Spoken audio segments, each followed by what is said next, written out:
12 اماموں میں سے کسی امام کے لیے کوئی ایسا ناروا لفظ استعمال کرتا ہے جو ان کی توہین نعوذ باللہ کہلاتی ہے تو وہ شخص اسلام سے خارج ہو جاتا ہے۔ وسوسے اور مختلف قسم کے پروپیگنڈیز جو ہیں وہ لوگوں کے ذہن میں ڈالے جاتے ہیں، لہٰذا ایک شیعہ مومن جب یہ سوال کرتا ہے کہ کیا چیز اس کے شیعہ ہونے کے لیے ضروری اور لازم ہے تو اسے اس بات کی طرف متوجہ ہونا چاہیے۔ جو ان کو اطاعت کے لائق نہیں سمجھتا وہ شخصیت سے خارج ہوتا ہے۔ وہ چیزیں کیا ہیں جن کا انکار انسان کو شیعہ سے نکال دیتا ہے؟ کہ امامت الائمۃ الاثنی عشر۔ اسی طرح ہر امام آنے والا پچھلے والے امام سے تمام چیزوں کو لے رہا ہوتا ہے۔ علامہ مجلسی فرماتے ہیں صحیح روایات میں ہمیں ایسا عقیدہ رکھنے کو منع کیا گیا ہے کہ ائمہ معصومین نے اللہ کے حکم سے کوئی چیز پیدا فرمائی، یہ خالق اللہ سبحانہ و تعالیٰ ہے۔ جب وہ خود کوئی روایت تنہا نقل کرنے میں ہوں گے تو ہم ان کی روایت کو قبول نہیں کریں گے۔ اعوذ باللہ من الشیطان الرجیم، بسم اللہ الرحمن الرحیم۔ انسان کو اس بات کی طرف متوجہ ہونا ضروری ہے کہ اللہ سبحانہ و تعالیٰ نے اس پر جو چیزیں لازم قرار دی ان میں سے دو چیزیں بہت اہم ہیں، ایک عقیدہ اور ایک عمل۔ اور عمل اس وقت تک قابل قبول نہیں جب تک انسان کا عقیدہ درست نہ ہو۔ لہٰذا فی زمانہ بہت زیادہ شبہات کا دور ہے اور بہت زیادہ جو ہے وہ وسوسے اور مختلف قسم کے پروپیگنڈیز جو ہیں وہ لوگوں کے ذہن میں ڈالے جاتے ہیں، لہٰذا ہر مومن کو عقائد کو سمجھنا اور جاننا بہت زیادہ ضروری ہے۔ ایک شیعہ مومن جب یہ سوال کرتا ہے کہ کیا چیز اس کے شیعہ ہونے کے لیے ضروری اور لازم ہے تو اسے اس بات کی طرف متوجہ ہونا چاہیے کہ ہمارے علماء نے 1400 سال کی تاریخ میں بہت سے ایسی کتابیں عقائد پہ لکھی ہیں کہ جن میں ان تمام چیزوں کو نقل کیا ہے کہ جو ایک شیعہ 12 امامی کے لیے ہونا ضروری ہے۔ علامہ مجلسی رحمۃ اللہ علیہ نے اپنے رسالے اعتقادات امامیہ کے اندر اس بات کو صفحہ نمبر 81 پہ لکھا ہے۔ آپ فرماتے ہیں وَأَمَّا إِنْكَارُ مَا عُلِمَ ضُرُورَةٌ مِّن مذہب الامامیہ، اس بات کو جان لیں کہ جو چیز شیعہ ہونے کے لیے ضروری ہے اس کا انکار کرنے والا جو ہوتا ہے فَهُوَ يَلْحَقُ فَاعِلُهُ بِالْمُخَالِفِينَ، جو شخص شیعہ کے عقائد میں سے کسی ایک عقیدے کا بھی انکار کرتا ہے اس کو غیر شیعہ فرقوں میں سے ملحق سمجھا جاتا ہے اور سمجھا جاتا ہے کہ شیعت سے خارج ہے۔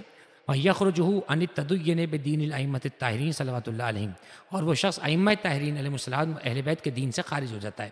وہ چیزیں کیا ہیں جن کا انکار انسان کو شیعت سے نکال دیتا ہے؟ کہ امامت الائمۃ الاثنی عشر، 12 اماموں میں سے کسی ایک امام کی بھی امامت کا انکار کسی بھی انداز سے کرے گا وہ شخصیت سے خارج ہے۔ وَفَضْلِهِمْ، کسی بھی ایک امام کی فضیلت کا انکار کرے گا، مثلا مولا امیر المومنین علیہ السلام کو رسول اللہ کے بعد جو ہے وہ کسی اور کو تسلیم کر کے مولا کائنات کو اگر سمجھتا ہے تو وہ شخص شیعہ نہیں کہلائے گا۔ وَعِلْمِهِمْ، ائمہ معصومین علیہم السلام میں سے کسی کے بھی علم کو کم جانتا ہے یا ان کے علم کے بارے میں ایسی بات کہتا ہے جو حق نہیں ہے وہ شخص بھی شیعت سے خارج ہو جاتا ہے۔ وجوب طاعتہم، اور جو شخص 12 امام معصومین بشمول جناب رسول خدا اور جناب سیدہ طاہرہ سلام اللہ علیہما جو ان کو اطاعت کے لائق نہیں سمجھتا وہ شخصیت سے خارج ہوتا ہے۔ وفضل زیارتہم، جو شخص ان کی زیارات کی فضیلت کا انکار کرتا ہے، مثلا رسول خدا صدیقہ طاہرہ اور 12 اماموں کی زیارت کی فضیلت کا انکار کرتا ہے وہ بھی شیعت سے خارج ہے۔ واما مودتہم وتعظیمہم فی الجملہ، جہاں تک بات ہے ان کی مودت اور تعظیم کی تو یہ تو من ضروریات دین الاسلام، علامہ مجلسی فرماتے ہیں یہ تو اسلام میں ضروری ہے۔ ابھی جتنی چیزیں بیان کی تمام شیعہ ہونے کے لیے ضروری ہے، لیکن ان کی تعظیم ان کی مودت یہ اسلام کا جز ہے۔ یعنی اگر ان کی محبت کا کوئی انکار کرتا ہے یا ان کو نعوذ باللہ کوئی سب و شتم کرتا ہے رسول خدا جناب صدیقہ طاہرہ یا 12 اماموں میں سے کسی امام کے لیے کوئی ایسا ناروا لفظ استعمال کرتا ہے جو ان کی توہین نعوذ باللہ کہلاتی ہے تو وہ شخص اسلام سے خارج ہو جاتا ہے۔ وَمُنْكِرُهُ كَافِرٌ كَالنَّوَاسِبِ وَالْخَوَارِجِ، جیسے کہ نواسب وغیرہ خوارج جنہوں نے مولا کائنات پہ سب و شتم کیا یا ائمہ اہل بیت میں سے کسی کو برا بھلا کہا نعوذ باللہ۔ اسی طرح فرماتے ہیں ثُمَّ لَا بُدَّ أَن تَعْتَقِدَ فِي النَّبِيِّ وَالْأَئِمَّةِ عَلَيْهِمُ السَّلَامُ، علامہ مجلسی فرماتے ہیں اعتقاد رکھیں نبی اور ائمہ کے بارے میں انہم معصومون من اول الامر الی آخرہ، کہ نبی اکرم صلی اللہ علیہ وآلہ وسلم اور تمام ائمہ معصومین بشمول صدیقہ طاہرہ یہ اپنی عمر کے تمام حصوں میں معصوم ہوتے ہیں، من صغائر الذنوب و کبائرہا، چھوٹے گناہوں سے بھی بڑے گناہوں سے بھی۔ وَقَضَى فِي جَمِيعِ الْأَنْبِيَاءِ وَالْمَلَائِكَةِ، اسی طرح کا عقیدہ ہمارا تمام نبیوں تمام فرشتوں کے بارے میں ہے کہ وہ اپنی زندگی کے اپنی حیات کے ہر لحظے میں ہر چھوٹے بڑے گناہ سے پاک ہوتے ہیں۔ انہم اشرف المخلوقات، اور ہمارا عقیدہ یہ بھی ہے کہ رسول خدا اور ائمہ طاہرین ساری مخلوق میں افضل ہیں علی الاطلاق، بلا کسی تقید کے بلا کسی قید کے، تمام ائمہ معصومین رسول خدا ساری مخلوق سے افضل ہیں۔ وَأَنَّهُمْ أَفْضَلُ مِنْ جَمِيعِ الْأَنْبِيَاءِ وَالْمَلَائِكَةِ، اور ائمہ معصومین علیہ السلام رسول خدا تمام فرشتوں سے اور تمام نبیوں سے افضل ہیں۔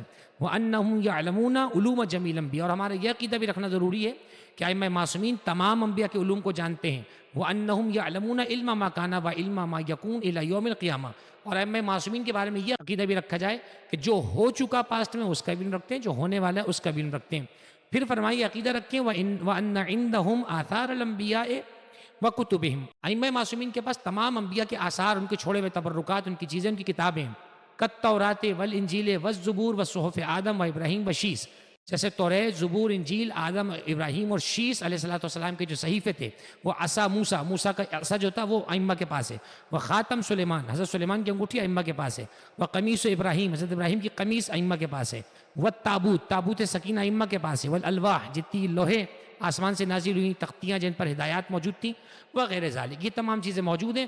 اسی طرح فرماتے ہیں وَأَنَّ كُلَّ مَا عَلِمَهُ رَسُولُ اللَّهِ عَلَّمَهُ عَلِيًّا، وہ تمام چیزیں جو اللہ کے نبی کے علم میں تھیں وہ انہوں نے حضرت علی کو سکھائیں، ان کو تعلیم فرما دی، ان کو سپرد کر دی۔ وَقَذَا كُلُّ لَاحِقٍ يَعْلَمُ جَمِيعَ عِلْمَ سَابِقٍ عِنْدَ إِمَامَتِهِ، اسی طرح ہر امام آنے والا پچھلے والے امام سے تمام چیزوں کو لے رہا ہوتا ہے۔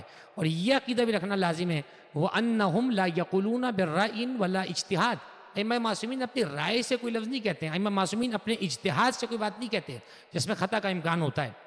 بل یعلمون جمیل احکام من اللہ تعالیٰ ولا یجہلون شیئا یسألون عنہ، ائمہ معصومین اللہ سبحانہ وتعالیٰ کی طرف سے تمام چیزوں کو جانتے ہیں اور کسی چیز سے جاہل نہیں ہوتے ہیں۔ ویعلمون جمیع اللغات، ائمہ معصومین تمام زبانیں جانتے ہیں۔ وجمیع اصناف الناس بالایمان والکفر، ائمہ معصومین کائنات کے ہر آدمی کو ایمان اور کفر سے پہچانتے ہیں۔ ویعرض علیہم اعمال هذه الامہ کل یوم ابرارها وفجارها، اور اس بات کا یقین رکھنا ضروری ہے کہ ائمہ معصومین پر اس امت کے ہر نیک اور فاجر کے اعمال کو صبح شام پیش کیا جاتا ہے۔ پھر فرماتے ہیں ولا تعتقد، علامہ علی سے کہتے ہیں کہ عقیدہ نہ رکھو کہ انہم خلقوا العالم بامر اللہ، کہ انہوں نے اللہ کے حکم سے دنیا کو خلق فرمایا ہے۔ فإنا قد نهينا في صحاح الاخبار عن القول به، علامہ علی سے فرماتے ہیں صحیح روایات میں ہمیں ایسا عقیدہ رکھنے کو منع کیا گیا ہے کہ ائمہ معصومین نے اللہ کے حکم سے کوئی چیز پیدا فرمائی، یہ خالق اللہ سبحانہ و تعالیٰ ہے۔ ولا عبرۃ بما رواه البرسی، فرماتے ہیں علامہ مجلسی کہ شیخ برسی کی ان روایات کا کوئی اعتبار نہیں ہے جو انہوں نے ضعیف اخبار نقل کیے ہیں، ٹھیک ہے۔ بعض روایات ایسی ہیں، علامہ شیخ برسی خود بہت ثقہ آدمی ہے، لیکن فرماتے ہیں علامہ مجلسی جب وہ خود کوئی روایت تنہا نقل کرنے میں ہوں گے تو ہم ان کی روایت کو قبول نہیں کریں گے۔ ولا یجوز علیہم السہو والنسیان، تمام ائمہ معصومین اور رسول خدا کے بارے میں بھول چوک کا عقیدہ رکھنا بھی منع ہے، جائز نہیں ہے۔ وما ورد به من الاخبار محمولۃ علی التقیہ، فرماتے ہیں بعض ایسی روایات اگر کتابوں میں آ گئی ہیں کہ جن سے لگتا ہے کہ نبی کچھ بھول جاتے تھے یا امام نے کچھ بھولا ہے تو ان کو تقیہ پہ عمل کیا جائے گا، کیونکہ مخالفین کے یہاں نبی سے بھول چوک ہونا ثابت ہے۔ یہ بنیادی طور پر عقیدہ ہے جو ہمیں ائمہ معصومین علیہ السلام کے بارے میں رکھنا، اس سے ہمیں نہ ایک انچ آگے بڑھنا ہے نہ ایک انچ ہمیں پیچھے ہٹنا ہے۔ خداوند و تعالی ہمیں ائمہ طاہرین علیہ السلام کی اطاعت نصیب فرمائے اور ہم سب کو شفاعت محمد و آل محمد نصیب فرمائے۔ وآخر دعوانا ان الحمد للہ رب العالمین۔